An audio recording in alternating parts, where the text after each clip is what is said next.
Good day, everyone. Today, we will be discussing adrenal gland disorders, focusing on both hypofunction and hyperfunction of the adrenal glands. This topic is important because the adrenal glands play a vital role in maintaining homeostasis, especially in regulating stress response, metabolism, blood pressure, and electrolyte balance. Even small changes in hormone levels can significantly affect the body.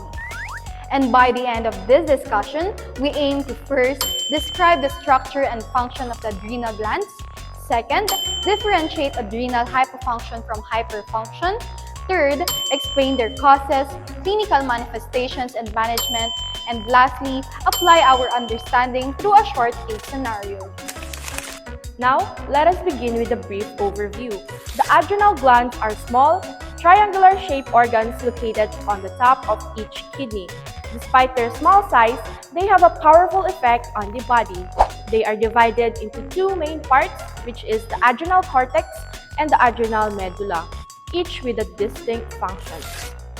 First, mineralocorticoids, mainly aldosterone, which regulates sodium and potassium balance, and therefore control blood pressure and fluid volume. Second, glucocorticoids, mainly cortisol, which influence metabolism, immune response, and help the body respond to stress.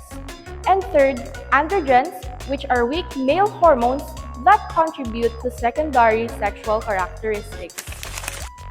Meanwhile, the adrenal medulla produces catecholamines, specifically epinephrine and norepinephrine. These hormones prepare the body for sudden stress through the fight or flight response by increasing heart rate, blood pressure, and blood glucose levels. Now, an imbalance in these hormones can lead to either hypofunction, meaning decreased hormone production, or hyperfunction, meaning excessive hormone production. Let us first discuss the adrenal hypofunction. Adrenal hypofunction is most commonly known as Addison's disease, a chronic condition where the adrenal cortex fails to produce sufficient cortisol and aldosterone. The most common cause is autoimmune destruction of the adrenal glands. However, other causes include infections such as tuberculosis, adrenal hemorrhage, metastatic cancer, and sudden withdrawal of a long-term corticosteroid therapy, which suppresses adrenal function. In terms of clinical manifestations, patients often present with chronic fatigue, muscle weakness, weight loss, and hypotension.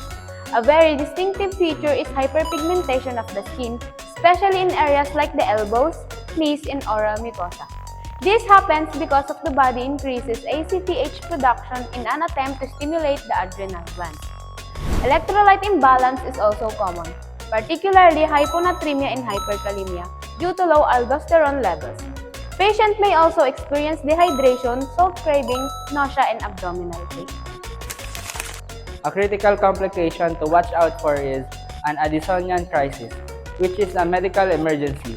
It may be triggered by stress, infection, or trauma and presents with severe hypotension, shock, and possible loss of consciousness. Management includes lifelong hormone replacement therapy such as glucocorticoids and mineralocorticoids. Patients should also be educated on stress dosing, meaning they need to increase their medication during illness or stress to prevent crises. Now let us move on to adrenal hyperfunction. Adrenal hyperfunction refers to excessive production of adrenal hormones, and it can present in different forms depending on which hormone is involved. The most well-known condition is Cushing syndrome, which results from excess cortisol. Causes include prolonged corticosteroids use, adrenal tumors, or increased ACTH production from the pituitary gland, which is specifically called Cushing's disease.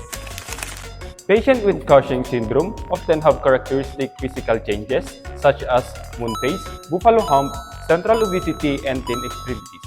They may also develop purple stray, fragile skin, and easy bruising due to protein breakdown. Other manifestations include hypertension, hyperglycemia, muscle weakness, osteoporosis, and increased susceptibility to infections due to suppressed immunity. Psychological symptoms such as mood changes, irritability, and depression may also occur. Management depends on the underlying cause. It may involve gradual withdrawal of corticosteroids, surgical removal of tumors, radiation therapy, or medications that reduces cortisol production. In this condition, excessive aldosterone causes increased sodium retention and potassium excretion. As a result, patient develops hypertension, hypokalemia, muscle cramps, and weakness. Severe hypokalemia may even lead to cardiac arrhythmias. Treatment may include surgical removal of the adrenal tumor or medications such as aldosterone antagonists like spironolactone. Lastly, pheochromocytoma is a tumor of adrenal medulla that causes excessive release of catecholamines. This condition presents with episodic symptoms such as severe hypertension, headache, palpitation, swearing, and anxiety. This episode may be triggered by stress, physical activity, or even certain foods.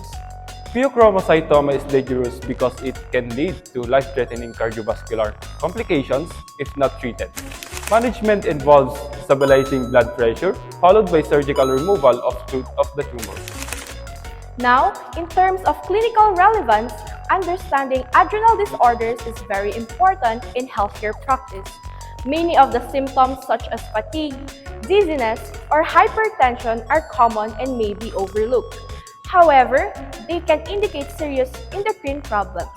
Early recognition allows for timely intervention and prevent of complications.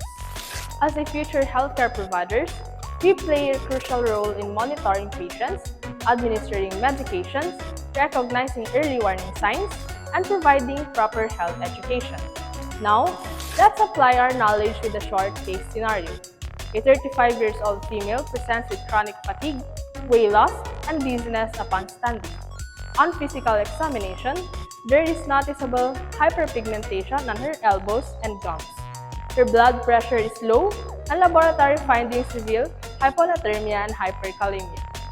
Based on these findings, the most likely diagnosis is Addison's disease or adrenal hypofunction.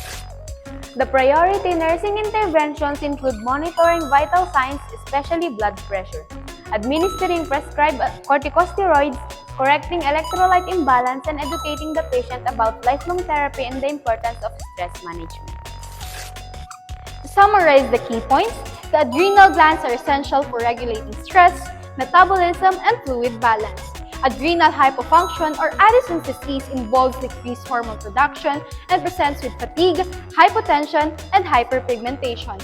On the other hand, adrenal hyperfunction includes Cushing's syndrome, hyperaldosteronism, and pheochromocytoma, each with distinct features due to excess hormone production. Early recognition and proper management are important to prevent complications and improve patient outcomes. That concludes our discussion. Thank you for listening.